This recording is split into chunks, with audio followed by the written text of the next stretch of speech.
Assalamualaikum semuanya. Kali ini aku akan menunjukkan caraku membuat pakan-pakan untuk anabulku.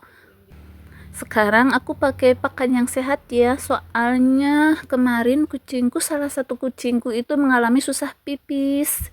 Jadi aku kapok tuh memberikan mereka dry food yang dari toko. Akhirnya dokter menyarankan aku membuat pakan sendiri. Ini tuh gampang banget cara buatnya guys, tentunya dengan bahan-bahan yang sangat murah. Kalian mau tahu bahan-bahannya apa? Simak terus videonya ya. Yang pertama itu bahan utamanya yaitu kepala ayam. Buat kalian yang kucingnya baru satu atau dua, boleh deh pakai dagingnya. Tapi kalau udah puluhan kayak aku, aduh, kayaknya harus menghabiskan budget yang lumayan kalau harus dari dagingnya. Jadi aku putuskan pakai kepalanya, soalnya kepalanya juga bagus. Selain murah, itu bagus banget kepalanya. Walaupun hanya memakai kepala ayam, tapi banyak banget manfaatnya.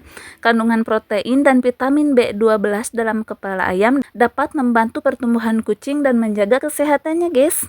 Nah, ini tuh kepala ayamnya aku campurin sama tempe, karena ini baru berapa hari ya, aku ngasih kepala ayam ini baru semingguan deh kalau nggak salah. Ini masih pakai tempe, soalnya kan tadinya kucingku full tiap hari dry food tanpa tambahan apa-apa gitu. Jadi kayak gitu deh, setelah salah satunya kena pelut atau kena susah pipis, akhirnya aku kapok dan memutuskan selalu buat sendiri saja dengan bahan-bahan murah tapi lebih bagus dari dry food di toko-toko. Ini tuh aku memakai tempe, soalnya kan baru berpindah, jadi tempe itu mencegah mencret. Kalau kucing ganti pakan kan pasti mencret, jadi aku atasin pakai tempe. Nanti setelah ini nih, udah seminggu nih, pupnya itu udah pada bagus semua. Mau aku hentiin tempenya. Jadi guys, ini tuh bahan-bahannya cuma 4 macam, yaitu kepala ayam, labu, wortel, dan tempe. Tapi kalau untuk tempe cuma sementara saja, sebelum pupuk mereka normal seperti biasanya. Nanti tempenya dihentikan ya. Gak boleh dikasih ke kucing tiap hari, soalnya kurang bagus. Tempe itu hanya bagus buat mengobati pas kucing mencret saja. Lalu kalau untuk takarannya, ini kalau aku karena udah jelas doyan ya, tadinya aku juga dikit-dikit. Sekarang aku buat banyak. Ini kepala ayamnya, yang ini tuh aku buat kepala ayamnya 2 kilo. Labunya ini 2 labu yang ukuran sedang, sama wortelnya itu 2 yang ukuran lumayan agak besar. Terus aku kasih tempe deh yang ini. Kasih tempenya itu cukup 1 kilo kan 1 tempe, jadi ini pakai 2 tempe gitu, biar ngatasin gitu. Lihat, soalnya ada salah satu kucingku yang pupnya masih agak benyek, tapi setelah yang ini nih udah seminggu aku ngasih pakan ini, nanti tempenya itu nggak akan aku masukin lagi, jadi nggak pakai tempe nantinya, soalnya mereka juga udah biasa lagi pupnya gitu, udah pencernaannya itu udah menerima makanan baru. Jadi nanti aku nggak pakai tempe lagi.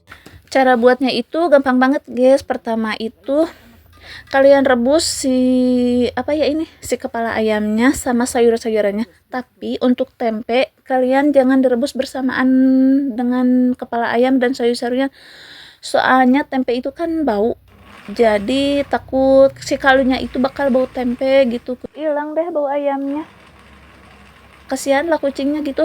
Jadi mending pisah aja, soalnya ini kan tempenya juga buat awal-awal supaya mencegah pupnya gitu gak mencret. Ini tuh aku pas pertama kali pindah dari dry food ke makanan yang ini, si kucing-kucingnya juga jadi mencret gitu, tapi aku terusin aja, soalnya mereka kan mau. Namanya perpindahan pakan pasti mencret, mau dengan merek apapun, mau dengan kepala ayam, mau dengan apapun yang nggak biasa itu, kalau kucing-kucing itu pasti mencret. Tapi perlahan-perlahan setelah 3 hari 4 hari mulai itu ada yang bagus. Sekarang setelah hampir 1 minggu udah pada bagus, cuma ada 1 orang yang belum, jadi kali ini aku masih kasih tempe. Nantinya aku ilangin tempenya. Tempe itu aku kasihin kalau mereka mencret saja ya guys. Ini tuh direbus. Kalau untuk kepala ayamnya aku merebusnya itu 45 menit. Kalau untuk tempenya setengah jam cukup. Oh iya, kalau orang lain kan suka pakai agar-agar ya, agar-agar yang plain itu buat mengentalkannya. Kalau aku enggak nih. Aku blendernya juga ini pakai air rebusan ayam tadi. Soalnya aku enggak pakai air yang banyak-banyak. Nah, kalau kayak gini pas blendernya juga pakai air kaldunya, nanti setelah disimpan di kulkas, entar juga mengental. Soalnya itu airnya enggak banyak. Tapi kalau pas merebus ayamnya gitu airnya banyak, pasti susah mengentalnya. Harus pakai agar-agar lagi buat ngentalinya. Jadi 2 kali deh kerjanya. Setelah rebus ini blender, nanti pakai agar-agar lagi, dididihin lagi jadi 2 kali. Jadi aku lebih memilih pas ngerebus ayamnya itu airnya itu pas-pasan, nggak banyak nggak sedikit gitu. Nah, setelah dicampurin gini baru deh dimasukin ke kulkas. Nanti pas mau ngasihinnya ke kucing itu kalian diamkan dulu, kalian ambil ke wadah secukupnya yang akan diberikan kepada kucing gitu. Lalu diamin dulu kurang lebih setengah jam baru deh dikasihkan ke kucing. Soalnya ada kucing yang nggak mau yang dingin-dingin banget, jadi harus didiamkan dulu. Begitu deh cara aku ngasih pakan buat mereka. Oke teman-teman, sekian saja untuk video kali ini. Mudah-mudahan bermanfaat ya untuk kalian. Sampai jumpa di video selanjutnya. Dadah!